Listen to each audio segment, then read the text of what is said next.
Greetings friends. As most of you are aware, this planet is in transition. The direction this transition takes is up to those who now represent this planet. The elite are no longer considered the representatives of mankind, from a galactic perspective. For what the elite have been trying to prevent, and quite successfully I might add, is the awakening of those they rule.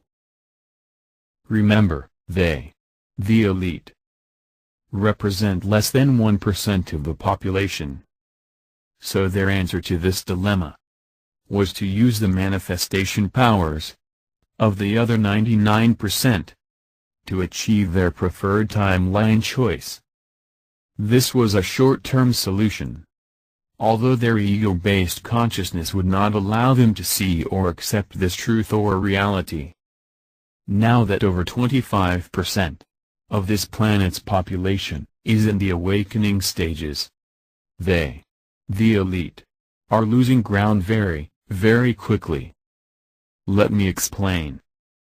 The more that wake up, the fewer there are for them to rob of their focus, which includes desires, imagination, intentions, etc. This means the natural human tendencies of the masses are now in control. Understand? They, the elite, have to follow the same rules, which they set up for our different societies. When they do not, this is not willful choice. They will not be allowed to take away choice any longer. This is the real reason for the Internet's existence. To even the playing field. By bringing about awareness of things that have been withheld from the masses, in an effort to suppress. So with that, I have diligently tried to find Josie, who was working with Lark and Rose, to create these videos, in an effort to spread their message. Even though I don't completely see eye to eye with Mr. Rose, and have butted heads with him several times, I felt they did a phenomenal job providing a worthwhile perspective, which can be very helpful in the awakening process of the remaining 75%. I don't know what happened to Josie. And it seems rather strange, at least to me, that she would build such a large following, and then just disappear. It has been over a year since her last upload. Nevertheless, I have combined all 3 videos, for your review. Please share with everyone you can. Sometimes it can seem as if human history consists mostly of a long list of examples of man's inhumanity to man. This can make it tempting to conclude that violence, oppression, and conflict are the natural state of humanity, and that lasting peace is an impossible dream. But this is not the case. The truth is, human beings, even with our imperfections, our negligence, and malice, are capable of achieving a society far better than what we have now. But to fix the problems of the world, first we must understand their root cause. Many assume that humans are just inherently bad, and think it inevitable that our greed and hatred will continue to lead to war and oppression. But before you assume that, ask yourself, are you inherently evil and violent? Are you incapable of peaceful coexistence? If all laws were repealed today, would you go around robbing and hurting other people? Absolutely not. Okay. You would not. Okay. No. No. You would not? Nope. Okay. Oof. Sounds tempting, but no. I think I would do the morally upright thing. Okay. And how about you? No, I wouldn't. You would not. Okay. Not a chance. Okay, so you're not the reason that we need laws. Okay. I don't think so. You don't think so? And how about you? No. That's no. Okay. All right. It's just not moral. If the vast majority of individuals answer this way, just who or what is causing all the misery and conflict? And why do the good, peaceful people allow it to happen? Of course, malicious individuals can and do inflict harm on others. But war, oppression, and large-scale conflict are the result of something else, are merely symptoms of one underlying disease. Not greed, not hatred, and not simply the nature of man. If we examine large-scale oppression and violent conflict and see who is actually inflicting injustice on others and why, one common denominator shows up over and over again. The soldier does not, acting on his own and based on his own moral judgment, decide to go to foreign countries and inflict violence on strangers. The soldier fights and kills because he is told to, and because he does as he is told. The government enforcer who imposes the will of the ruling class upon the people does not do so because he personally decided, based on his own conscience, that such actions would be wise or moral. The police officer does what he does because he is told to, and because he does as he is told. All the tax collectors and other government busybodies who interfere in people's lives, hinder production and trade, and steal value from the people who create it, would never do such things on their own. They do what they do because they were told to, and because they do as they are told. Throughout history, the vast majority of those who have inflicted injustice and oppression on society were not acting out of personal malice or hatred. They were merely following orders. But if you told someone to rob or assault your neighbor, no one would listen to you. So how does the situation develop in which so many otherwise decent people will do the bidding of a handful of tyrants? So how do you think the famous tyrants in history managed to get millions of people to follow them? How do you think that happened? One person, millions of people doing whatever they say. Probably like money and charisma. That's probably what I would say. Yeah. Cult of personality. They use their power to oppress people, to make them feel like they didn't have any power, and that way they felt like they needed the king to survive. By being cruel, by killing, by using Fear. people as fear, as Using an example. people's fear. Fear. Fear. Having an army or something, yeah. I'm not sure actually. Probably through fear, Okay. maybe. Power. Money. Okay. Power. They had power over the people by their little minions, which enforced the power. Once he achieves power, yes, a tyrant can rule by fear, having his minions and his armies crushing any who disobey his commands. But that does not explain how the tyrant got such power in the first place. In almost all cases when a tyrant is rising to power, the people are not gripped by fear. They are filled with excitement, happiness, and hope. Oppressive regimes grow not by promising pain and death, but by promising to take care of the people and to protect them from all the dangers of the world. Eventually, a dictator may rule by brute force and intimidation, but he cannot do that until he already has the loyalty and obedience of his enforcers and of his subjects. Government enforcers do not do what they do just because someone told them to, but because someone they view as a rightful lord and master told them to. The psychology experiments of Dr. Stanley Milgram show all too clearly that most people will do things they instinctively know to be wrong, including hurting complete strangers, if they are told to do so by someone they view as authority. Ironically, it is often people's distrust of their fellow man and the desire to have some powerful entity that can protect and defend the innocent that ends up tricking good people into condoning and funding the very institutions responsible for most of the violence and conflict in the world. Most injustice is not the result of individual malice or greed or hatred, but is the result of normal people obeying the commands of a perceived authority. Many worry about how people might behave in the absence of government, when history shows that the far bigger threat to humanity is what people do in the name of government. When asked what they want government for, people do not say division and oppression. They say they want it for good things. To protect people, to care for the poor, to provide infrastructure. But instead of achieving these noble ends, politics and government over and over again end up enriching and empowering tyrants, liars, and thieves. Though many people say they want government to make things fair and equal, and to protect and serve the common man, government always creates a massive power imbalance, with a handful of individuals having enormous amounts of control and money, and everyone else having to choose between obeying and funding the ruling class or being fined or caged. Since those in government are always vastly outnumbered by those they govern, why do the people allow this? Why would the common man imagine such a situation to be legitimate or tolerable? Why would he accept subservience to any master or feel obligated to continually surrender the fruits of his labor to an institution that views him and treats him like cattle? Politicians are masters at using fear and emotionalism to pit different groups of people against each other, until the people are begging for more laws and regulations. Falling for these tactics is, quite literally, killing us.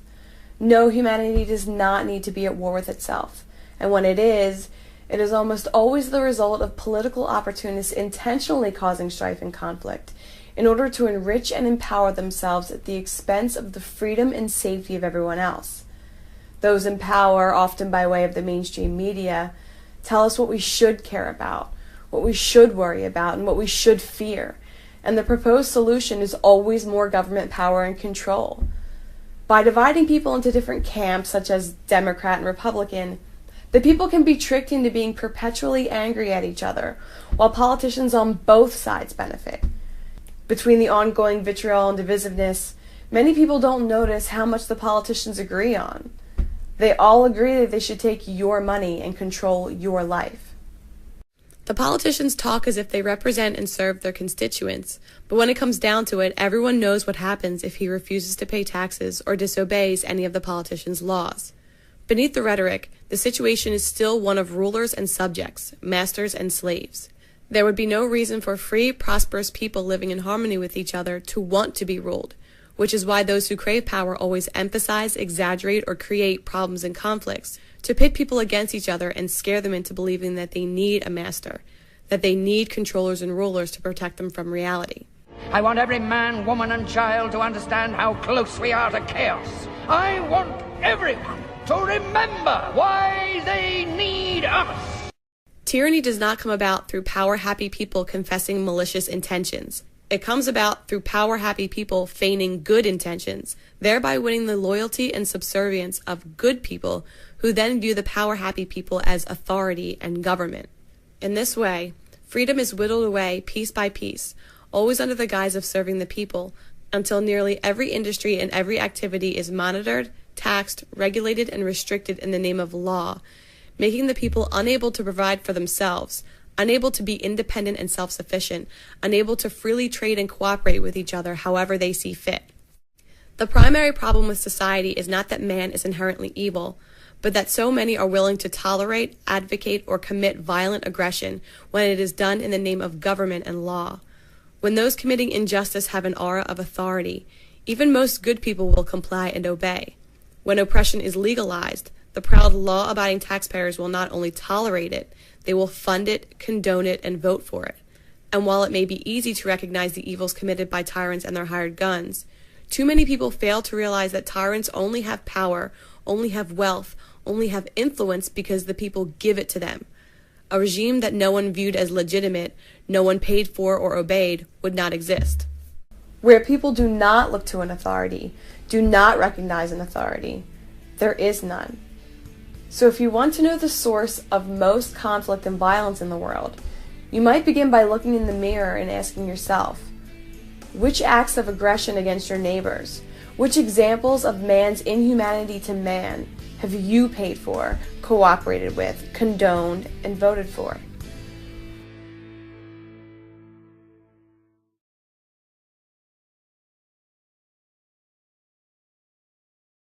For all of recorded history, some people have been trying to dominate and rule over others.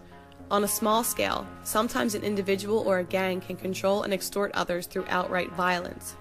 But on a larger scale, especially since technology has leveled the playing field when it comes to physical combat, being biggest and strongest is not enough. So modern tyrants gain and maintain power, not just through brute thuggery, but through deception and manipulation. Physical control has been replaced by mind control. An aspiring ruler now needs to persuade his potential subjects that it is in their own best interest that he have power, including power over them. The tyrant must convince his victims that their own subjugation is necessary, moral, and legitimate. Government, whether in the form of a dictator, a parliament, a congress, or some other arrangement, is the group of people thought to have the right to rule. In other words, thought to have authority over a certain area. What governments do is issue commands, which they call laws, using force to punish any who disobey. Despite the modern rhetoric and euphemisms, government always means a ruling class. Those in power command, and everyone else either obeys or is punished. But to get people to tolerate such an arrangement, to get the common man to accept what is essentially a master-slave relationship, those who crave dominion have to find ways to get their subjects to condone their own subservience and enslavement. First and foremost, a modern tyrant must create an air of legitimacy around his regime, must convince his subjects that he is a rightful and legitimate authority. At one time, kings insisted that God himself had directly granted them the right to rule. Today, most people scoff at such a claim, while still accepting the more modern excuses for authoritarian domination, which are a lot more involved and complicated, but no more reasonable or rational. Humanity has evolved past the superstition of the divine right of kings, but has yet to evolve past the superstition of the divine right of politicians. Tyrants today have to work harder to deceive the people into accepting the status of obedient subjects, but they still manage to do so most of the time, using a few basic methods of deception, manipulation, and propaganda. In many countries, including the United States, Soviet Russia, and Communist China, ruling classes have claimed the right to dominate the people based upon constitutions and elections. Even under the most vicious tyrannies, those in power always label their actions as legal and claim to be representing and serving the very people they extort and oppress. As much as people have been taught to revere democracy and associate it with freedom and justice, democratically elected governments have committed more murder than any other institution in the history of the world. Instead of actually empowering the people, democracy merely gives the people the false impression that they are in charge, and the false notion that, as long as they are allowed to vote, oppression and tyranny will be impossible. History shows otherwise. In reality, elections can be the tyrant's best friend, as they can be used to dupe the people into imagining that they have given their permission and consent to be dominated and controlled.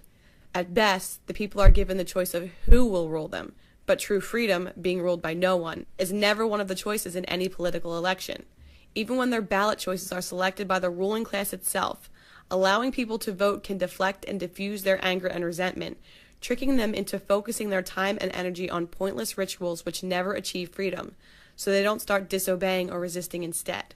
So many people now view the whole process, the Constitution, the form of government, the elections, appointments, and other rituals, as not only legitimate, but sacrosanct, that to condemn the entire game and to identify it for what it is, just the latest excuse for authoritarian domination, is considered blasphemy by many, which shows just how effective the tyrant's propaganda still is at duping the people into accepting and advocating their own subjugation.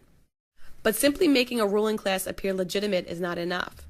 For a regime to grow, each grab for power and each corresponding decrease in individual freedom must be done in the name of good intentions and noble motives.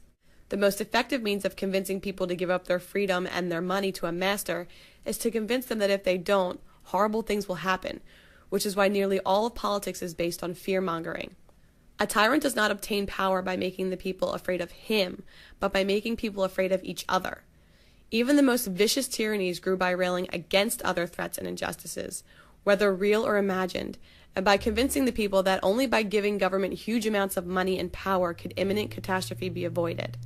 And those who seek power not only exploit and exaggerate real problems, but often terrorize the people with make-believe dangers, or intentionally cause problems themselves, just to have an excuse to increase their own power. One very old technique for doing this is known as a false flag operation, where a regime perpetrates acts of unjust violence while making it look as if they were done by some foreign enemy. Once the hatred and fear of the people has been stirred up, they almost always eagerly support the authoritarian agenda of those in power.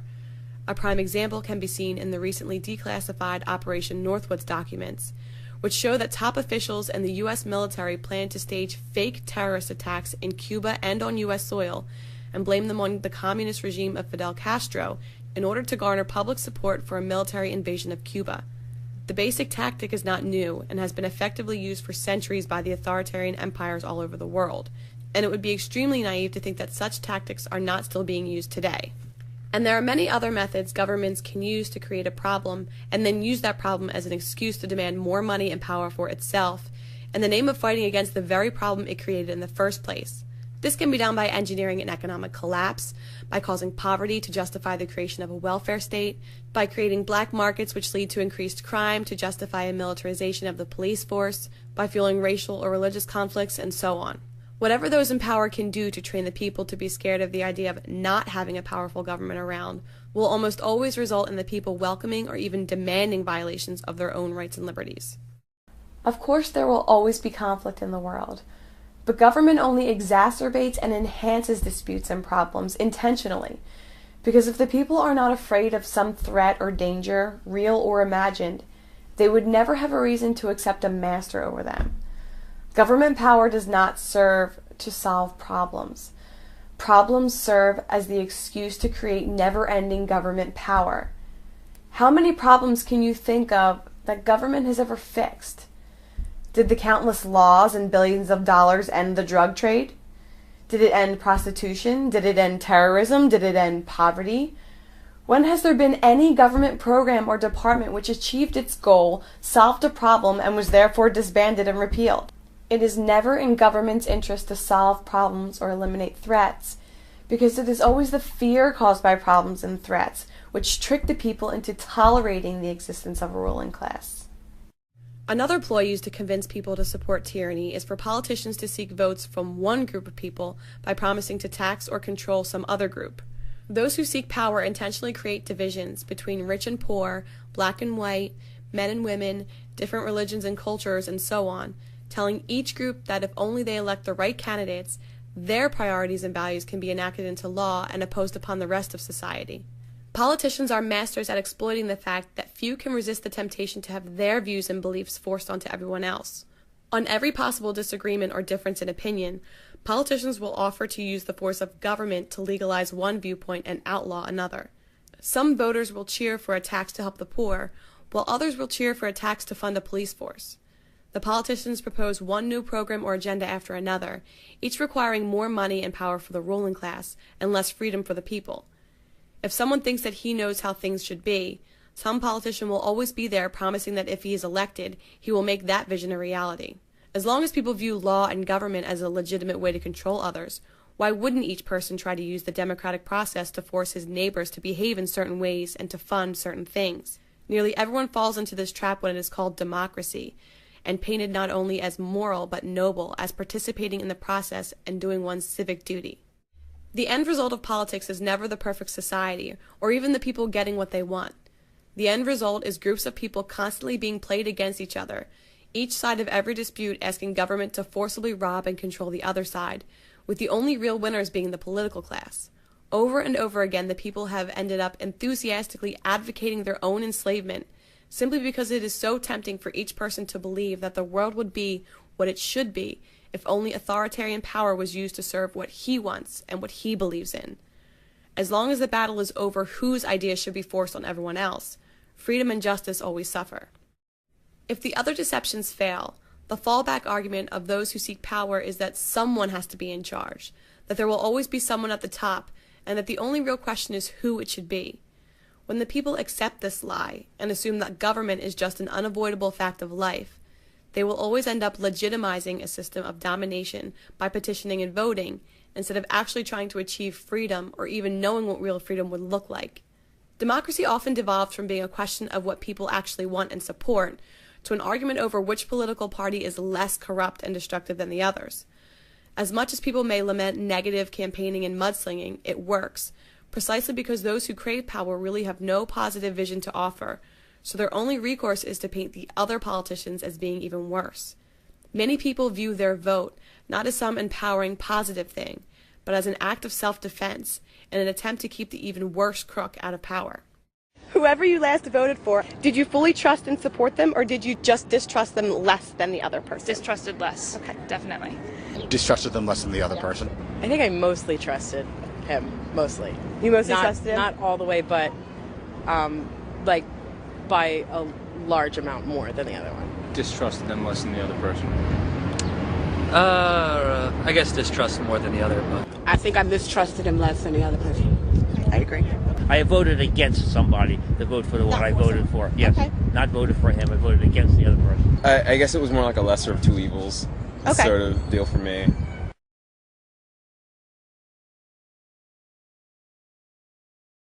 Now for the difficult question. Have any of these methods of manipulation and deception worked on you? Have you accepted the idea that constitutions, elections, and other political rituals gave someone else the right to rule you? Do you view violent aggression as legitimate and righteous when it's called law enforcement? Do you feel a moral obligation to obey whatever commands those in power decide to enact as law? Do you view anyone who disobeys any of these politicians' decrees or refuses to pay tribute to them as being a criminal deserving of punishment? Have you ever willingly sacrificed and surrendered your freedom and the freedom of others based on some politician's promise that if you will only give him control, he will use his power to protect the people from some horrible danger? Have you ever fallen for the temptation to vote for some candidate or political party that promised to use government to force your values and opinions onto others? Or promised to coerce others into funding whatever programs and agendas you think are important? Or maybe you're just resigned to the idea that someone has to be in charge. The government is inevitable, that the political system we have may not be perfect, but is the best we can hope for. So you continue to play the game, vote for the lesser of two evils, and passively and obediently accept the outcome. For millennia, well-intentioned people have been trying to achieve peace and justice through the political process, trying to vote their way to utopia, hoping that if only we had the right form of government, the right set of laws, the right checks and balances, the right people in charge, that society could be what it should be. But to one degree or another, the end result of politics has always been a ruling elite made rich and powerful at the expense of the prosperity and freedom of the people. Tyrants do not create their own power out of thin air. They trick the people into giving it to them. As long as people continue to make the same assumptions, fall for the same deceptions, keep playing the same games, and keep looking for a political solution, they will get the same results. But when people stop falling for the tricks, stop fueling oppression with their money and their obedience, then, and only then, will the cycle of tyranny and oppression end.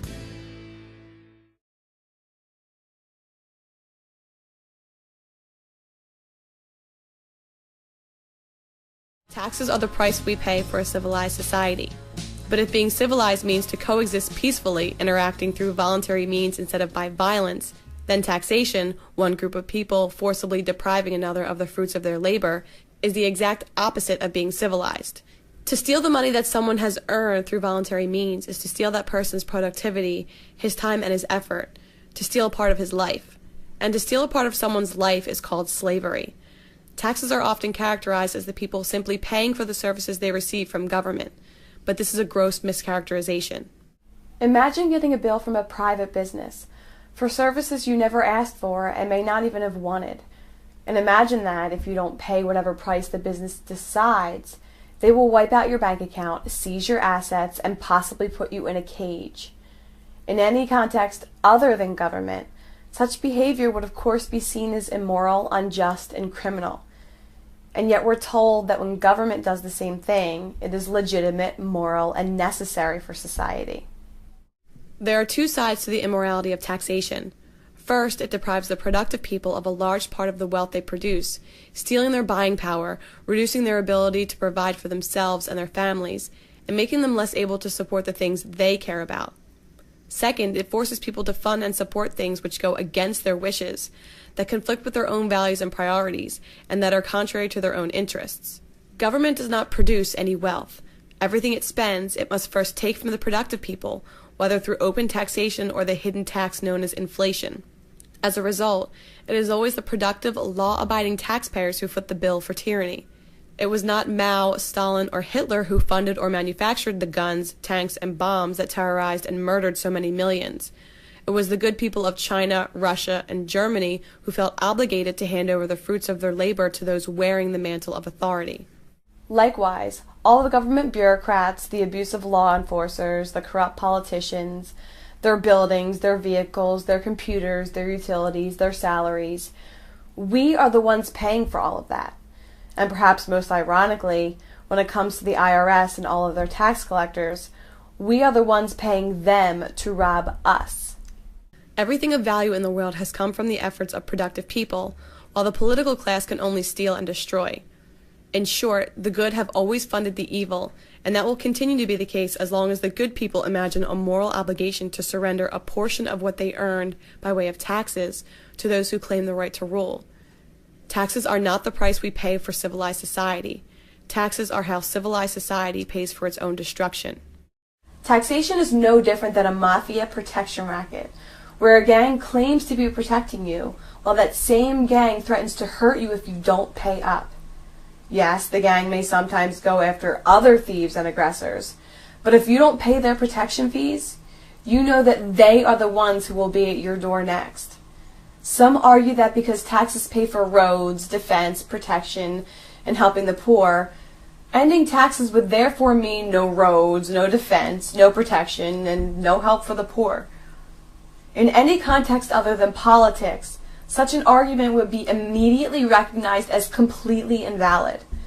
It would be akin to a common criminal stealing $100 from you, handing you a sandwich, and then arguing that you should thank him for having robbed you, because otherwise you would have starved.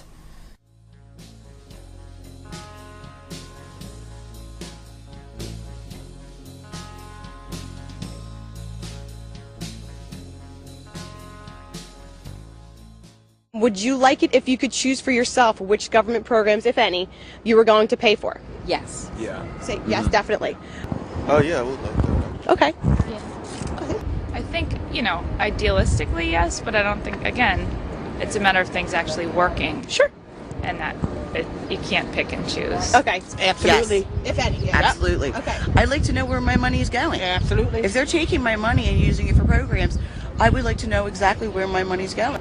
No, that's not how it works. Just because I don't agree with something doesn't mean it shouldn't be covered or paid for. This is how this country runs. If we don't like the process, then we have to change the process. But the way it is now, that's how it is. Politicians constantly raise tax rates and impose new taxes against the wishes of the people, and constantly spend the confiscated wealth on things a lot of people don't want, such as corporate bailouts, a massive welfare state, and perpetual warmongering. If the money was only used for services people wanted to purchase, and things people thought were good for society, there would be no need for an IRS. No need for those in power to back up their demands with the threat of fining or prosecuting anyone who doesn't pay up. They may pretend to be serving and representing you, but the politician's true attitude is obvious. They don't care what you want, and they believe that they have more of a right to decide how your money is spent than you do. Those in power and in the mainstream media speak of taxation as the way people pay their fair share of the costs of society. The bizarre implication is that if money first passes through the hands of politicians and bureaucrats, it's good for the country and society, but if it doesn't, it's not.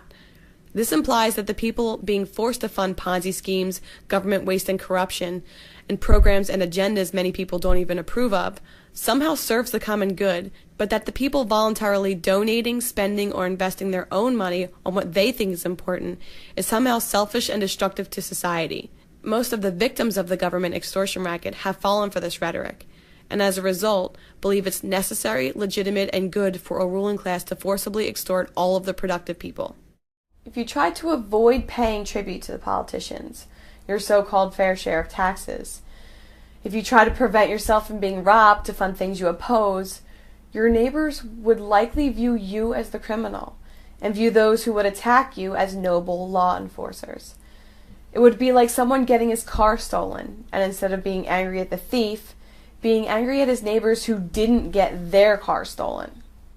By portraying mass robbery as the people paying their fair share of the costs of society, thieves who have legalized their thievery can convince their victims to be proud of having been robbed, and to resent anyone who wasn't robbed.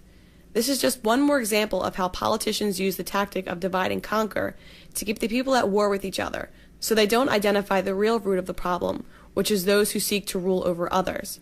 There is a simple question which demonstrates whether someone has fallen for this trick or not. Would you take this deal? You never have to pay any kind of tax, income tax, property tax, sales tax, etc., but you're not allowed to vote for anyone else to be taxed either. I think that would. I mean, if it's like in the like a very general sense, then yeah, I would agree to that. Yeah. Yep. Sure would. I don't think we should be taxed. No. I agree. Okay. Absolutely. Absolutely not. Okay. So you would not take that deal? No. Yeah. Yeah. Yeah, that's okay. There is nothing greedy or immoral about wanting to decide where your money goes, nor is there anything noble or virtuous about handing your earnings over to politicians. In fact, refusing to fund immoral and destructive agendas is righteous and justified, and does serve humanity and society as a whole, even if the thieves portray such actions as criminal. In contrast, it has always been the obedient, law-abiding taxpayers who have funded every government oppression in history, and that is nothing to be proud of.